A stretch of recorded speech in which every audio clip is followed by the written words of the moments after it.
Berarti sampean tidak puasa tahun ini, ya. Berarti harus cepatnya ngodoni sebelum masuk Ramadan yang depannya lagi. Harus dikodoni sebelum Ramadan ini, ya. Nah, kok sampai kemudian lewat dari Ramadan tahun ini, ya, maka Anda tetap wajib kodok, dan di situ wajib membayar kafarah, yaitu satu mud. Nah, umpamanya kok keterlambatannya sampai 10 tahun, berarti 1 tahunnya dihitung satu mud. Berarti 1 mud kira-kira 6 on. Berarti 6 on kali 10 berarti berapa?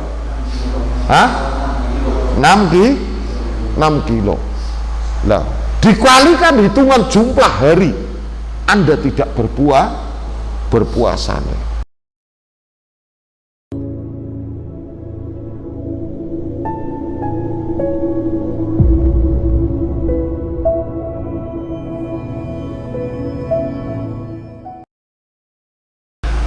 Asani kafaratul musafir wal marid idza lam la yaqdiyas sauma min amihima. Yang kedua yaitu kafarah musafir. Musafir kan boleh untuk tidak puasa. Demikian juga marid, orang yang sakit, ketika dia tidak mengkodoni puasa pada tahun itu. Sampean perjalanan jauh, sampean tidak puasa, boleh nggak boleh? Bukan hanya boleh, bahkan ada beberapa pendapat ulama di situ, bahkan ada yang mengatakan yang lebih utama itu adalah kita rukhsah. Sampean diwe keringanan ora gelem sombong temen. Nah itu kan, ya. Makanya kita ketika berpikir dengan akal kita, ada sebagian umpamanya dalam masalah sholat, umpamanya kita musafir, kan kita boleh jamak, boleh kosor. Tapi sebagian orang kaya iya zaman mien nunggang ontak, perjalanan segitu ditempuh berhari-hari, usiki mobil 2 jam sampai, masa dijamak jamak, nggak bisa. Bahkan yang lebih utama jamak. Tapi ketika kita mau jujur bahwa pendapat lebih banyak itu dominan, malah justru lebih baik kita itu yaitu dengan memanfaatkan rukhsah. Saman ki dipenakaken kok moh. Ya. Saman jamak, salat penak jamak, saman berangkat asal memenuhi ketentuan. Berarti perjalanan jadi simpel. Ya orang mandek. Sampai perjalanan Banjar. Sampai Banjar luhur. Jamak takdim. Engko berarti asar wis ora salat, wis jamak kosong. Atau mungkin bisa jadi engko sekalian nembe mangkat masa sholat, berarti engko jamak takhir. Wis jamak takhir ringkes. Penak. Berarti itu adalah rukhsah. Sasarannya di situ memang kita itu diberikan rukhsah, dispensasi keringanan. Nah, tapi ketika kita berpikir dengan logika kita, maka yang akan kita sampaikan itu kita kembalikan ke masa lalu. Lu zaman mbiyen kan nunggang onta 83 kilometer itu berjam-jam. Lu siki sejam setengah beres. Masa sholat kok dirukhsah karo Gusti Allah kok ora gatekna temen. Nah ya kan, seolah-olah iya. Nah sekarang Anda bisa membayangkan, Anda aktif di majelis taklim, suatu ketika kok sampai lagi nang warung nang Semarang lagi udut, kira-kira apa yang akan kemudian tersebar nang kampung? Watone toh yo ngajine sregep yo kadang mulang, jebule nyong weruh nang Semarang, sumpah wallahi agi madang udut.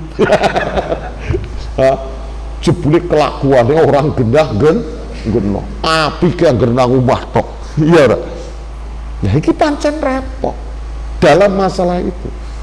Mestinya kita yus idealnya jangan ilmu skala-kala nglakoni. Udah masalah. Sampeyan kala-kala perjalanan adoh wis iki kala-kala jere nang kitab iki nang kene rukhsah.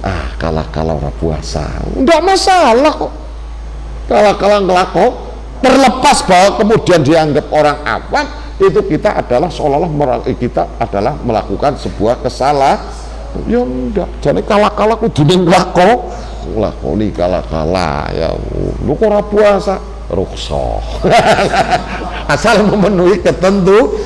Repot orang kita kan belum siap dengan semua itu.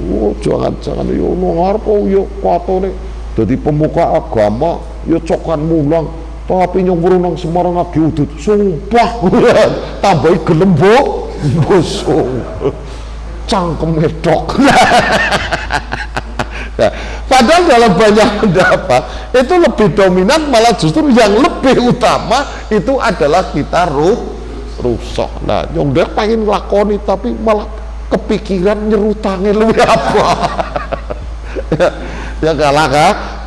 Tapi bahwa apapun itu hukum, ya artinya di situ memang boleh, ya boleh, tidak masalah. Bukan masalah jarak tempuhnya berapa jam. Di situ itu adalah rusak, itu dispensasi, bukan permasalahan yang dibahas itu jarak tempuh, ya bukan masalah itu sasaran pokoknya. Tapi Anda dengan gegabah, dengan sok taunya, seolah-olah yang menjadi masalah bolehnya kita mendapatkan rusuhnya itu adalah karena bukan jarak tempuhnya, ya bukan jarak tempuh. Selama ini pasti yang kita dengar, kalau dulu naik onta sekian jam, sekarang motor itu 1,5 jam, masa masih boleh? Loh, ini hukum kok. Nah, intinya bagi kita bahwa itu adalah dispensasi, monggo. Karena dalam banyak hal nisbat musafir itu dalam bahasa fikih itu selalu muncul as-safar qit'atun minal adab. Safar itu bagian daripada siksa. Wong dene sampean kok nganti ngimpi-ngimpi pengen lunga, itu kan sebab sampean saking ora tahu lunga. Kalau kita mau jujur bahwa as-safar qit'atun minal adab, lu sampean lunga itu bagian daripada siksa. Lora siksa krimen. Tidak dikatakan siksa bagaimana? Sampean pengen nguyuh ngempet nguyuh. Pengen ngising ngempet ngising, pengen madang mengko ngenteni tekan ngana, pengen ngube ngenteni mengko ketemu bakul. Siksa ora? Siksa ora? Orang sampean gawa barang berharga meh ditinggal kepikiran digawa angel. Wong dene wong nganti ngimpi lunga karena anu saking wong desane ora tau lunga. Tapi nek lunga suwe qit'atun minal adab. Mana simbol wonge saja wis tengak-tenguk nang omah. Madang dari madang. Lu sampai nang perjalanan, lu Triyono takoni, ngempet nguyuh, wong enteni nang Bangkok, nang Hongkong. Blek nguyuhe mulai nang bandara. Meh nguyuh nang bandara bukan ketinggalan pesan. Wis ora karu-karuan. Lah makanya as-safar, makanya dalam masalah ini safar itu kemudian mendapatkan rukhsah atau keringanan karena dia tersafar itu, ya. Manfaatau syai'un min ramadhana bisababi safarin aw maradin wajaba alaika qada'uhu fi nafsil alladhi aftara fihi qabla khululi sahri ramadhana minal amil ladhi yalih. Barang siapa di situ ya tidak berpuasa pada bulan Ramadan yang disebabkan karena safar, perjalanan atau sakit, maka wajib baginya untuk mengkodoni pada tahun itu juga. Artinya sebelum datangnya Ramadan tahun depannya itu harus lah. Maka Allah Subhanahu wa taala, faman kana minkum maridun aw ala safarin fa iddatum min ayamin ukhra. Ketika orang itu dalam perjalanan atau di situ memang karena sakit, maka boleh dia tidak puasa. Tapi dengan konsekuensi dia harus mengkodoni, yaitu pada hari-hari yang lain. Nah, sesuai dengan jumlah hitungan hari ketika ia tidak berpuasa lah. Ketika dia kok tidak segera mengkodoni, ya artinya menganggap sepele, gampang akan, ya sehingga apa? Sehingga masuk pada Ramadan berikutnya maka dia berdosa dan wajib dia membayar kafaroh. Wis dosa plus kudu bayar kafaroh ya.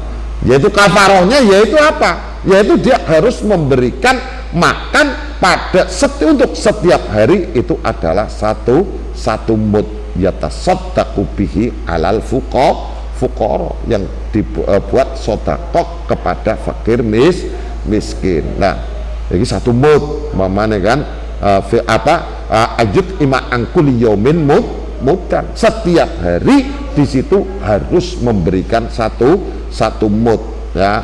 Satu mud makanan pokok ya.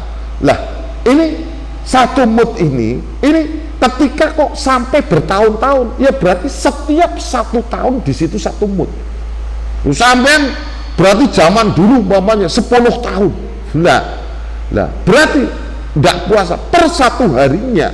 Berarti kalau 1 tahunnya itu 1 mud, 10 tahun berarti 10 itu untuk 1 hari. Loh, 5 tahun. Ya berarti dikalikan 30 kali 5. Nah, ketika bayangan tadi mungkin sama semut kecil. Nah, semut itu untuk keterlambatan 1 tahun. Berarti sampai tidak puasa tahun ini, ya. Berarti harus cepatnya ngodoni sebelum masuk Ramadan yang depannya lagi. Harus dikodoni sebelum Ramadan ini, ya. Nah, kok sampai kemudian lewat dari Ramadan tahun ini, ya, maka Anda tetap wajib kodok dan di situ wajib membayar kafarah yaitu satu mud. Nah, umpamanya kok keterlambatannya sampai 10 tahun, berarti 1 tahunnya dihitung satu mud. Berarti 1 mud kira-kira 6 on. Berarti 6 on kali 10 berarti berapa? 6 kilo. Nah, dikalikan hitungan jumlah hari Anda tidak berpuasa nih. Loh, kan akhirnya lumayan. Itu ya. Lah itu. Faida akharal qada hatta dakhala Ramadan tani lazima muddani angkuli yaumin ma'al qada'i wa hakada, ya. Itu jelas ya. Jadi 1 mud di situ itu adalah untuk setiap keterlambatan 1 tahunnya. Lah ketika 2, ketika 3 ya tinggal ditambah, ya. Lah adapun ketika memang di situ belum ngodoninya, itu karena memang benar-benar di situ karena memang udurnya itu masih terjadi, maka di situ tetap fala syai'a alaihi ilal qadha. Mane sampean kok meriang saben bar meriang kondisi ketika Anda sakit, kemudian setelah sakit agak sembuh tapi kondisi fisik masih lemah dan lemah itu berlangsung berkepanjangan sampai kemudian masuk Ramadan berikutnya belum bisa mengkodok puasa yang ditinggalkan, maka dalam kondisi itu yang wajib itu hanya kodok karena di situ adanya udur. Nah, sekarang ketika mati utang puasa belum sempat dikodoni keburu mati, ya kan biasa ya sampean karena udur umpamanya, bisa jadi karena udur sampean puasa ngasuk lah sing penting kan urung masuk Ramadan berikut mati. Akhirnya mati. Nah, terus bagaimana? Nah, wa mata ba'da tamakum mina al-qada walam yaqdi soma'an huwaliyuhu nadban. Nah, nanti diperinci ya, ketika seorang orang memang belum memungkinkan kok di situ untuk mengkodoni dia tiba-tiba mati, maka yaudah memang belum memungkinkan sampean nggak puasa Ramadan karena faktor apa? Karena faktor sampean sakit dan ternyata kemudian sakit itu tidak mampunya Anda berpuasa. Tidak mampunya bukan berarti benar-benar tidak mampu, bisa jadi mampu tapi dikhawatirkan menimbulkan madharat. Nah itu cara dokter ini kalau telat makan ini bisa jadi umurnya nggak panjang, kan bisa jadi. Kalau memang benar-benar belum memungkinkan untuk mengkodoni, kok tiba-tiba meninggal, maka di situ ya tidak ada masalah. Yang jadi masalah ketika dia itu sudah memungkinkan untuk melakukan kodok, tapi selalu ditunda-tunda, sehingga yang terjadi belum sampai dia itu melakukan kodok, ajal sudah lebih dahulu datang, kedisitan matinya. Ya, dalam kondisi seperti itu bagaimana? Ya, maka soma'an huwaliyuhunat nadban, disunatkan bagi walinya itu untuk muasani, yaitu ngondoni puasa ya sesuai dengan jumlah hari yang ada. Nah ketika walinya nggak ada yang mau untuk berpuasa, walah yang puasa dewek wis ora wajib, ora kuat tambah kon puasa umpamane walinya ora gelem muasani. Nah maka nanti diganti dengan memberikan makan dari tirkahnya, harta tinggalannya. Nah, diambilkan dari itu, yaitu 1 mud pada setiap harinya. Nah, sehingga apa? Ketika itu sudah dilakukan, harapannya satu, yaitu untuk tanggungannya supaya bebas di hadapan Allah Subhanahu wa ta'ala. Lah itu didasarkan hadis di situ an Ibni Umar radhiyallahu anhu maqal mamata wa alisyamu syahrin falyut'im anhu makana kulli yaumin miskinan. Ya barang siapa meninggal kok dia punya tanggungan puasa, maka nanti diganti dengan membayar kafarah, yaitu dengan memberikan makan setiap hari, yaitu makan akula yaumi miskinan, setiap harinya diganti makan, memberikan makan yaitu sejumlah untuk makanan fakir miskin. Dalam riwayat lain an Aisyah radhiyallahu anna Rasulullah SAW qala mamata wa alisyamu soma'an waliyuhu, barang siapa kok di situ meninggal dan dia punya tanggungan puasa, maka puasa itu diganti oleh walinya. Nah, mana konteksnya nanti harus dilihat dengan jeli. Ketika konteks pada waktu itu dia memang belum memungkinkan, ya ndak harus, ndak fala syai'a, ndak harus. Tapi yang jadi permasalahan ketika sudah memungkinkan untuk kodok, kok tidak dikodoni sehingga kemudian meninggal soma'an waliyuhu, walinya nggak ada yang mau, maka diganti dengan memberikan makanan, yaitu sejumlah, yaitu untuk jatah 1 orang fakir miskin setiap harinya, yang itu harta itu diambilkan dari harta tinggalan si mayit. Jelas ya? Jelas.